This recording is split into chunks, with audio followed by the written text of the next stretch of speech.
ഒരു കപ്പ് പച്ചരി കൊണ്ട് രാവിലെ എളുപ്പത്തിൽ തയ്യാറാക്കിയെടുക്കാൻ പറ്റിയ നല്ല ടേസ്റ്റി ആയിട്ടുള്ള ബ്രേക്ക്ഫാസ്റ്റിൻ്റെ റെസിപ്പി നോക്കാം. അതിനായി ഒരു കപ്പ് പച്ചരി 4 മണിക്കൂർ ഒന്ന് കുതിർത്തിയെടുത്തതിന് ശേഷം നന്നായിട്ട് കഴുകിയിട്ട് അതിൻ്റെ വെള്ളമെല്ലാം മാറ്റിയെടുത്തിട്ടുള്ളതാണ്. അത് നമുക്കൊരു മിക്സിയിലെ ജാറിലേക്ക് ഇട്ട് കൊടുക്കാം.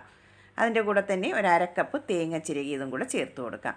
ഇനി അതിലേക്ക് ഒരു 1/4 കപ്പ് ചോറും കൂടെ ചേർത്ത് കൊടുക്കുന്നുണ്ട്. നിങ്ങളുടെ കയ്യിൽ ഏത് ചോറാണുള്ളത് അത് ചേർത്ത് കൊടുക്കാവുന്നതാണ്. ഇനി അതിലേക്ക് 1 കപ്പ് വെള്ളവും കൂടെ ഒഴിച്ചു കൊടുക്കാം. എന്നിട്ട് നമുക്കത് നല്ല പേസ്റ്റായിട്ടൊന്ന് അരച്ചിട്ട് എടുക്കണം. ഇതിപ്പോൾ നന്നായിട്ടൊന്ന് അരച്ചെടുത്തിട്ടുണ്ട്. ഇനി നമുക്കിതിലേക്ക് കുറച്ച് ഇൻഗ്രീഡിയൻസും കൂടെ ചേർത്ത് കൊടുക്കാനുണ്ട്.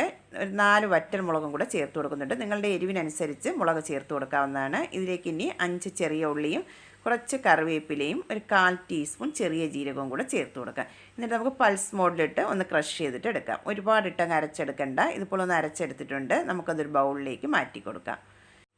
ഇനി ആ മിക്സിയുടെ ജാറിലേക്ക് ഒരു അരക്കപ്പ് വെള്ളവും കൂടെ ഒഴിച്ചിട്ട് അതും കൂടെ അതിലേക്ക് ഒഴിച്ചു കൊടുക്കാം. ഇനി ആവശ്യമായിട്ടുള്ള ഉപ്പും കൂടെ അതിലേക്ക് ചേർത്ത് കൊടുക്കണം. എന്നിട്ട് നമുക്ക് നന്നായിട്ട് ഇനി ഇതൊന്ന് മിക്സ് ചെയ്തിട്ട് എടുക്കാം. ഒരുപാട് മാവ് കട്ടിയായി പോകാൻ പാടില്ല. കുറച്ച് ലൂസായിട്ടുള്ള ബാറ്റർ വേണം തയ്യാറാക്കി എടുക്കാനായിട്ട്. മാവ് ഇവിടെ റെഡി ആയിട്ടുണ്ട്. ഇനി നമുക്ക് ഉടനെ തന്നെ ഇത് ചുട്ടെടുക്കാവുന്നതാണ്. ഞാനിവിടെ ചുട്ടെടുക്കാനായിട്ട് ഒരു അയണിൻ്റെ പാൻ സ്റ്റൗവിലേക്ക് വെച്ച് കൊടുത്തിട്ടുണ്ട്.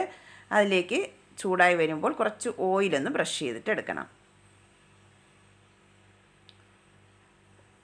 ഓയിൽ നന്നായിട്ട് ഇനി ബ്രഷ് ചെയ്തെടുത്തതിന് ശേഷം അതിലേക്ക് 1 സ്പൂൺ മാവ് ഒഴിച്ചു കൊടുക്കാം.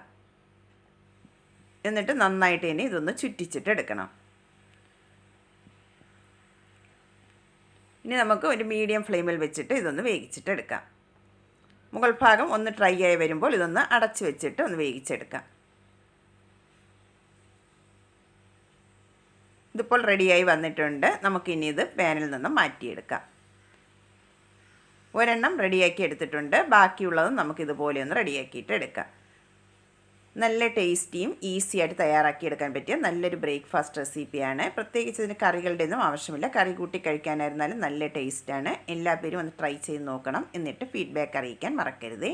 വീഡിയോ ഇഷ്ടമാകുന്നെങ്കിൽ ഒന്ന് ലൈക്ക് ചെയ്യാനും സബ്സ്ക്രൈബ് ചെയ്ത് സപ്പോർട്ട് ചെയ്യാനും കൂടെ മറക്കരുത്.